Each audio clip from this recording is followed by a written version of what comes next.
Bien amigos, esta es la segunda parte de nuestro estudio del mensaje de 1888. En la primera parte estuvimos viendo los antecedentes, quiénes fueron los mensajeros y cuál era el ambiente que ocurría previos a la Asamblea General. Ahora vamos a ver en qué consistió el mensaje, vamos a ver ciertos textos, ciertas citas de los propios mensajeros y también las opiniones de Elena de White respecto al Congreso y también posteriores al Congreso.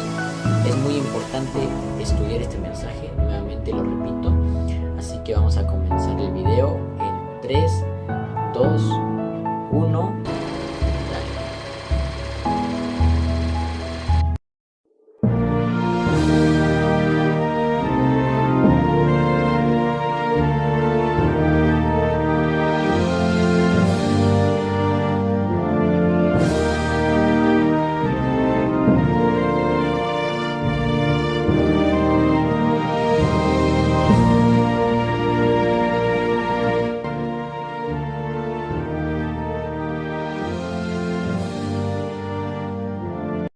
Cuando comenzó la asamblea en la Asociación General en el año 1888, se presentaron los mensajeros Jones y Waggoner.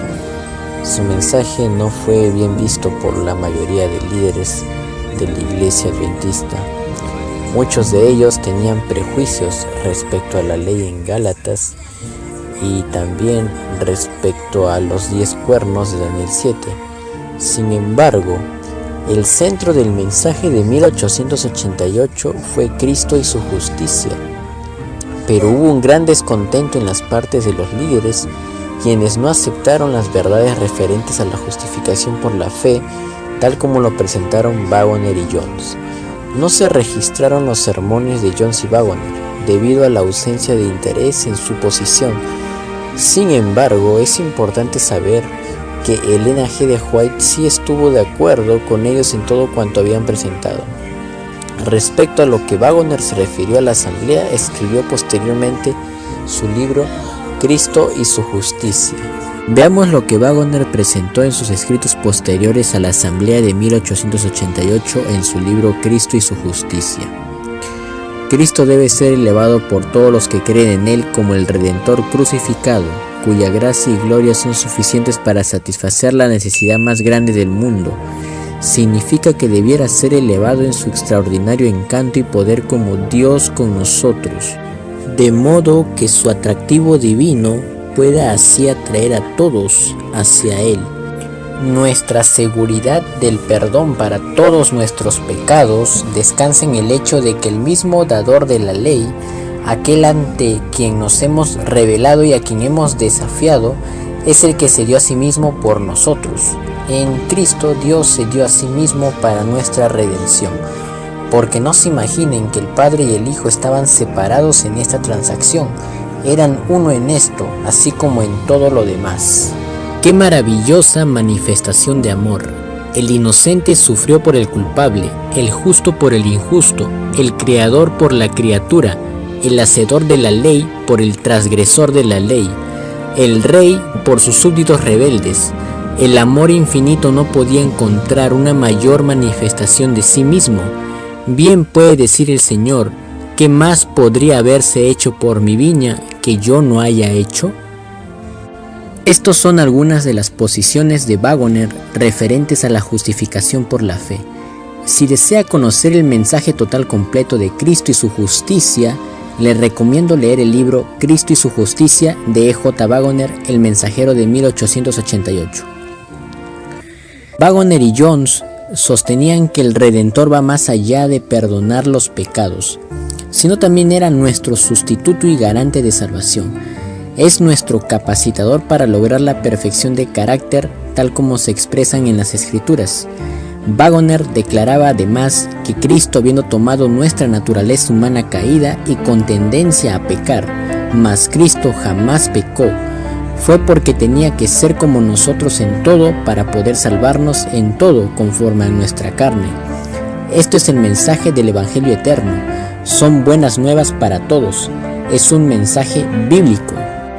Algunos pueden haber pensado al leer hasta aquí que estamos despreciando el carácter de Jesús, al bajarlo al nivel del hombre pecador. Por el contrario, simplemente estamos exaltando el poder divino de nuestro bendito Salvador, quien voluntariamente descendió al nivel del hombre pecador para poder exaltar al hombre a su propia pureza inmaculada, que retuvo bajo las condiciones más adversas. Su humanidad solo veló su naturaleza divina. Durante toda su vida hubo una lucha. La carne, movida por el enemigo de toda justicia, tendía al pecado. Sin embargo, su naturaleza divina nunca, ni por un momento, abrigó un deseo malo, ni vaciló por un momento su poder divino. El mensaje de la justificación por la fe de 1888 que presentaron Jones y Wagoner fue un mensaje de esperanza y perdón por nuestros pecados y aún más allá hacia la victoria sobre el mismo. Según la comprensión de Jones y Wagoner respecto a la justificación por la fe, es vital relacionarlo con la purificación del santuario celestial. Ambos mensajes conformaban lo que Elena de White llamó el mensaje del tercer ángel en verdad. En 1890 escribió: Cristo está limpiando el templo celestial de los pecados del pueblo y debemos trabajar en armonía con él sobre la tierra, limpiando el templo del alma de su contaminación moral. Review and Herald, 11 de febrero de 1890. Hasta aquí hemos visto solo una pequeña parte de lo que se refiere al mensaje de 1888, tal como lo creían los mensajeros. Sin embargo, es interesante preguntar cuál fue la reacción de los líderes personalmente, tal como lo vio Elena de White.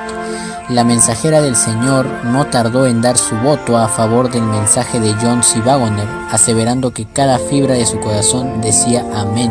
En un sermón en Nueva York, ella dijo lo siguiente: se me ha preguntado qué piensa de la luz que estos hombres están presentando, pues que la he estado presentando durante los últimos 45 años, los encantos incomparables de Cristo.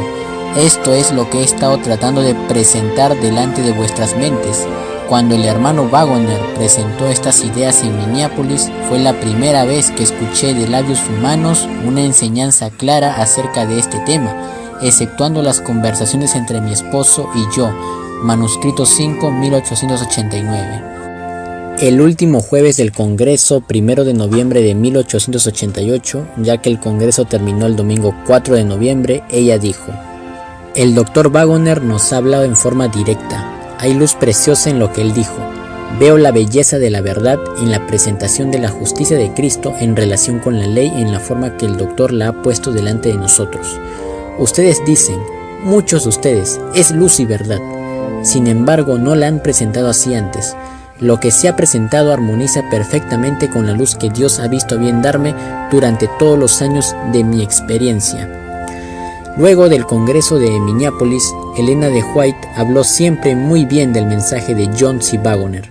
Más tarde, en una semana de reavivamiento en South Lancaster, Massachusetts, en enero de 1889, ella dijo que se estaba presentando el mismo mensaje que se había presentado al Congreso. El verano siguiente, ella dijo: el mensaje actual, la justificación por la fe, predicada por Jones y Wagoner, es un mensaje de Dios. Tiene las credenciales divinas, porque su fruto es para santidad. Review and Herald, 3 de septiembre de 1889. En 1892, se refirió nuevamente al mensaje de Jones y Wagoner como el fuerte clamor del mensaje del tercer ángel, que ya ha comenzado en la revelación de la justicia de Cristo. El Redentor que perdona los pecados. Este es el comienzo de la luz que llena toda la tierra con su gloria. Review and Herald, 22 de noviembre de 1892.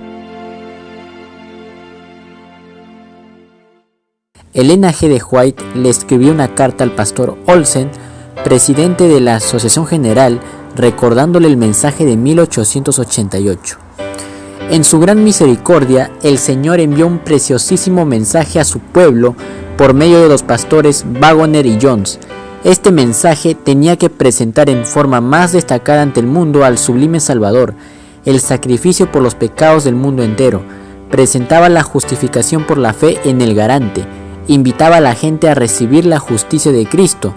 Este es el mensaje que Dios ordenó que fuera dado al mundo. Es el mensaje del tercer ángel, que ha de ser proclamado en alta voz y acompañado por el abundante derramamiento de su espíritu. El mensaje del Evangelio de su gracia tenía que ser dado a la iglesia con contornos claros y distintos, para que el mundo no siguiera afirmando que los adventistas del séptimo día hablan mucho de la ley, pero no predican a Cristo ni creen en Él. Por eso Dios entregó a sus siervos un testimonio que presentaba con contornos claros y distintos la verdad como es en Jesús, que es el mensaje del tercer ángel. Testimonios para los ministros, página 91 y 93. Dios dio a sus mensajeros precisamente lo que nuestro pueblo necesitaba. Los que recibieron el mensaje fueron grandemente bendecidos, porque vieron los brillantes rayos del sol de justicia, y surgieron vida y esperanza en sus corazones. Testimonios para los ministros, página 95. Si los mensajeros del Señor, después de defender con hombría la verdad por un tiempo, cayeran bajo la tentación y deshonraran a quien les había dado su tarea, ¿será eso una prueba de que su mensaje no era verdadero? El pecado en el mensajero de Dios haría regocijar a Satanás, y los que han rechazado al mensajero y al mensaje triunfarían, pero de ninguna manera absolvería a los hombres que son culpables de rechazar el mensaje de verdad enviado por Dios. Carta número 19, 1892. Muchas veces consideramos los escritos de Elena de White como si fuesen consejos muy duros y críticos. Sin embargo, Elena de White, en todos sus libros, ella siempre exalta a Cristo y su justicia. Jamás debe entenderse de otra manera. Sin embargo, en las cartas enviadas en la época de los años 1888 en adelante, ella se refirió duramente a los líderes de la iglesia, quienes no aceptaban el mensaje de Jones y Waggoner. Era posible que los pastores Jones y Waggoner se descarrilaran a causa de sus propios hermanos, pues habiendo sido rechazados por ellos, se sentían solos y solamente Elena de White era su único apoyo por el momento. Es bien posible que los pastores Jones y Waggoner puedan ser vencidos por las tentaciones del enemigo, pero si lo fueran, esto no demostraría que no habían recibido el mensaje de Dios o que la obra que habían hecho fue todo un error. Carta 24, 1892. Aquí hemos examinado todo lo referente al mensaje en sí mismo.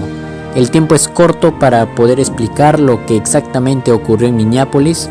Sin embargo, dejaré suficiente información literaria para el investigador que quiera conocer más de este tema, pues muchos quieran saber qué pasó finalmente con los mensajeros Jones y Waggoner. Bien, lo importante es saber que los últimos 10 años, pasado 1888, ellos estuvieron apoyando la obra misionera y estuvieron predicando el mensaje de la verdad, el mensaje de la justificación por la fe, el mensaje del tercer ángel que llenaría la tierra con su gloria. Sin embargo, hubieron muchos obstáculos de parte de la misma Asociación General, a lo cual la propia Elena de White desconoció que fuese la voz de Dios. Ella fue enviada a Australia y es una historia larga. Sin embargo, es importante también conocer que los pastores Jones y Waggoner se descarrilaron y contrajeron.